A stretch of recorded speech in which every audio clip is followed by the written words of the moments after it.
สบายดีทุกคนยามเช้าเดี๋ยวนี้ก็เวลาประมาณตอน9โมง10โมงยังของเมืองจีนเนาะวันนี้น้องอ้อมชีพาไปเบิ่ง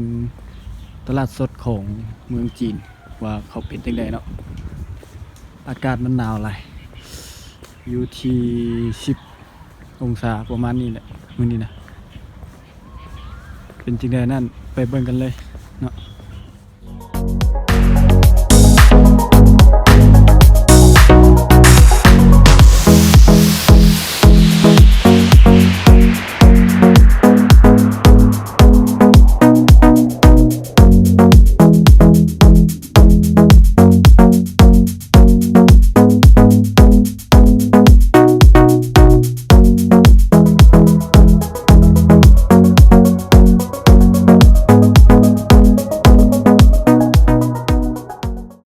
อันนี้ก็ยางมาฮอดเดินอยู่ตรงนี้นี่เนาะอันนั้นจะเป็นตึกเคียนส่วนอันนี้จะเป็นสโมสรกลับมาอันนี้จะเป็น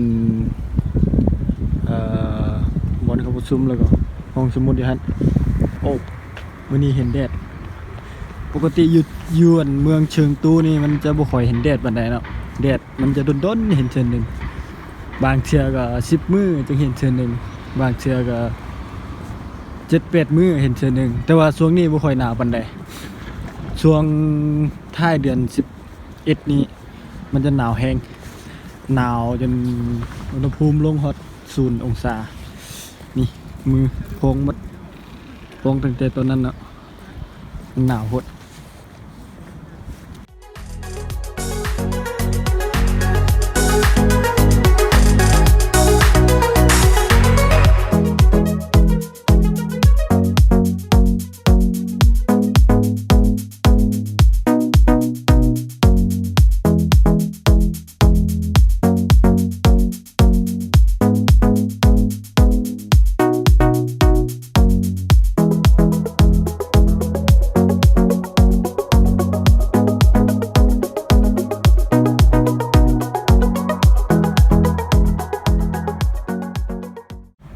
โรงเรียนนี่จะเป็นโรงเรียนมหาวิทยาลัยคมนาคมสุดชวนน่ะเป็นโรงเรียนคมนาคมแล้วก็เกี่ยวกับการซ่อมแปลงตึกนี้ก็จะเป็นตึกจำพวกที่เขาเรียนจบแล้วก็มาฝึกงานฝึกเรียนอย่างนี้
โอเคเดี๋ยวนี้น้องก็มาฮอดบอลที่จะเข้าไป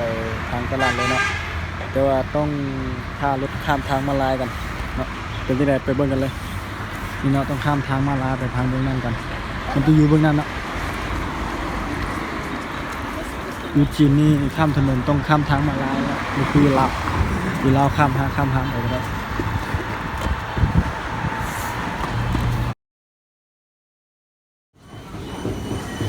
โอเคเดี๋ยวนี้ก็มาฮอดแล้วเอามาเบิ่งกันว่ามันเป็นยังไงอันนี้จะเป็นจำพวกที่เขาขายข้าวปอกข้าวปุ้นนะคนลาวเขาเอิ้นนะแต่คนจีนเป็นซาลาเปานะซาลาเปาเขาจะขายเป็นหน่วยละเหรียญ3แล้วก็อันนี้จะขายพวกผักนี่ก็จะขายพวกผักพวกหมักไม้นี่เห็นแล้ว อันนี้มันเขาขายนะปิ้งเป็ดปิ้งไก่โอ้อันตัวหนึ่ง25 หยวน ก็ธรรมดาอยู่กินได้อยู่โอ้ยจ้ามาเบิ่งทางนี้เนาะอันนี้มันพวกมันต้นนะเขาขายเป็นขีดส่วนหลายอยู่จีนเขาขายเป็นขีดคนหลายเนาะเถื่อนนี่ก็จะเป็นห้านอาหาร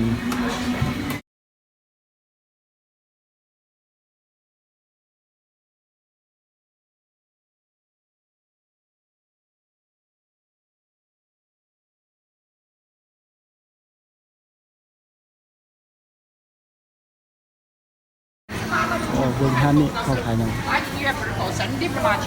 เขาขายซาลาเปาซาลาเปาเขาขายเป็นถุง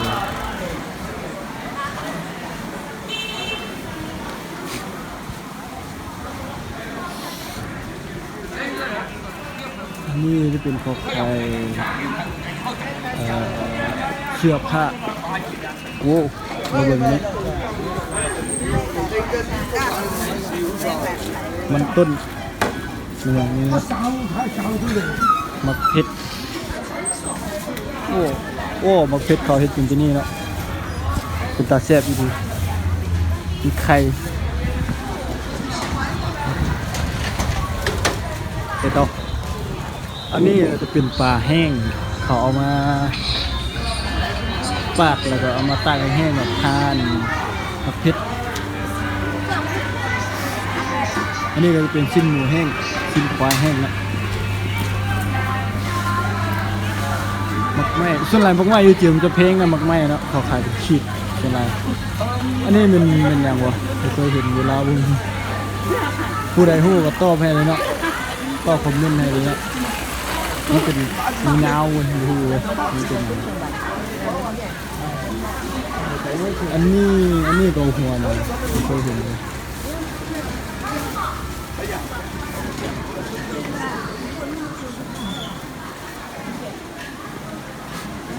นี่จะเป็นพวกผักกาดกะหล่ำปีโซนนี้จะเป็นเขาขายชิ้นหมูเนาะชิ้นหมูนี่มันจะแพงหลายช่วงนี้นะเพราะว่ามันมีพยาธิแล้วก็ยูจีนนี่มันมีพยาธิแล้วเขาขายแพงสุดเขาขายเกือบเท่ากับอันชิ้นงัวชิ้นควายของเราเลยมันไปซื้อกินไม่ได้นะแต่ว่าส่วนใหญ่ก็ไปกินอยู่ห้องอาหารเอาอันนี้มันจะขายชิ้นไก่ชิ้นต้งผินอันนี้มันจะขายปลาเอาไปเบิ่งเลยเขาขายปลาโอ้มีปลาเนี่ยมีปลาไหลปลาอย่างมีปลานิ่มปลาใน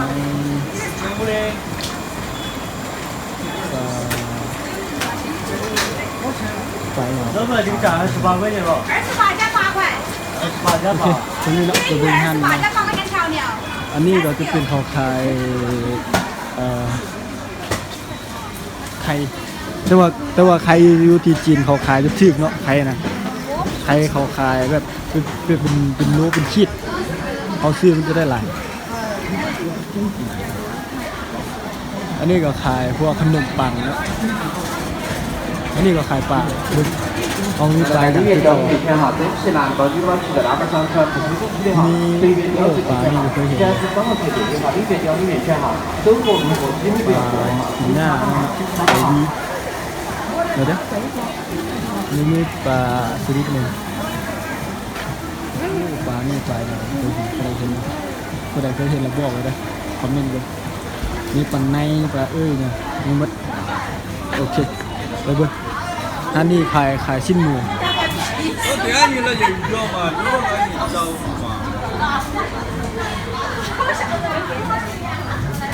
โอ้อันนี้เขาขายเต้าหู้อันนั้นมันเขาขายไส้หมูเลยไส้หมูแห้งโอ้คนจีนเขานิยมกินปลาลายครับนี่ไงแต่ละห้างเขาเต็มหมดปลาคือเก่าปลาไหลปลาอย่างนี้มั้งโอ้อันนี้ก็จะเป็นข้าวขายหม้อเนี่ยเขาเอื้อนมาจากลืมเลยหม้อปั้นเนาะ โมเขาเอาดินปั้นให้โอเคไปต่ออันนี้ก็จะขายพวกมักลอกมักลิ้นมักอย่างอันนี้มัก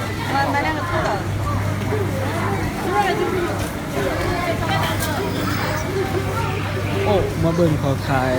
มักกล้วยเขาขายเป็นขีดหนึ่ง2.5 หยวนแพงอีหลีถ้าบ่รวยแท้ๆซื้อกินบ่ได้หน่วยหนึ่งก็เกือบฮอดโลหนึ่งแล้ว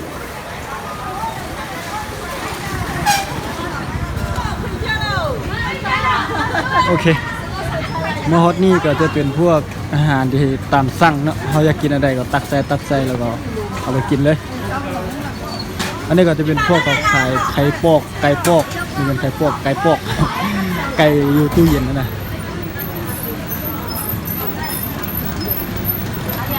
จะพวกนี้ครับ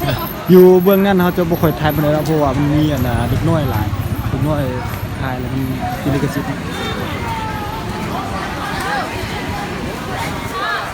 โอเคมาฮอดบอนเขาขายตกปลาอีกโว้เรื่องปลานิ่มปลากินหน้าดิปลานี่พอเคยเห็นพวกเราเคยเห็นอัดเสืออยู่กินด้วย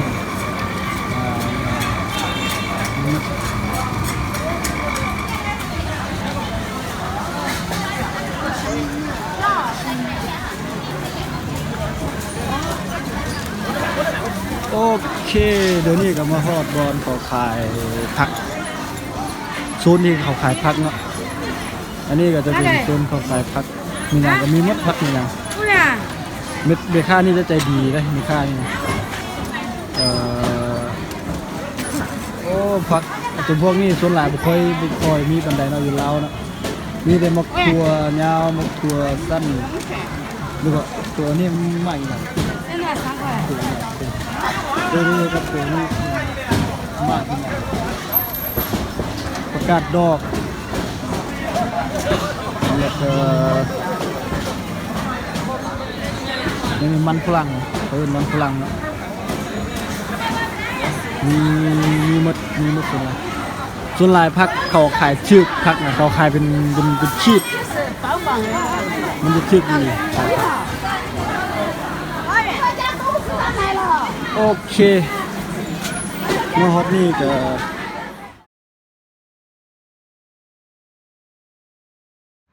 โอเคเป็นยังไงหลังจากได้เบิ่งตลาดสดของประเทศจีนเนาะเดี๋ยวนี้น้องก็ออกมาจากตลาดแล้วเพราะว่าที่ยูฮันปิดคลิปแต่ก็มันมีเด็กน้อยหลายไกแล้วก็มีคนหลายตอนเช้าจะมีคนหลายนะแล้วก็เลยออกมาอย่างนี้เลยเป็นสิ่งใดก็อย่าลืมติดตามน้องเนาะเพราะว่านี่ก็เป็นคลิปแรกคลิปที่2หลังจากปิดเทอมนี่น้องกลับไปลาวก็จะมีคลิปหลายๆให้เบิ่งเนาะจะเฮ็ดคลิปเกี่ยวกับการดำรงชีวิตของชนเผ่าของน้องแล้วก็เข้าป่าหาของกินเนาะไปนอนป่ากับการใช้ชีวิตอยู่ที่ป่าว่าเขาเฮ็ดจังใดกันเนาะจังใดก็ฝากติดตามกดไลค์กดแชร์ให้ด้วยเด้อ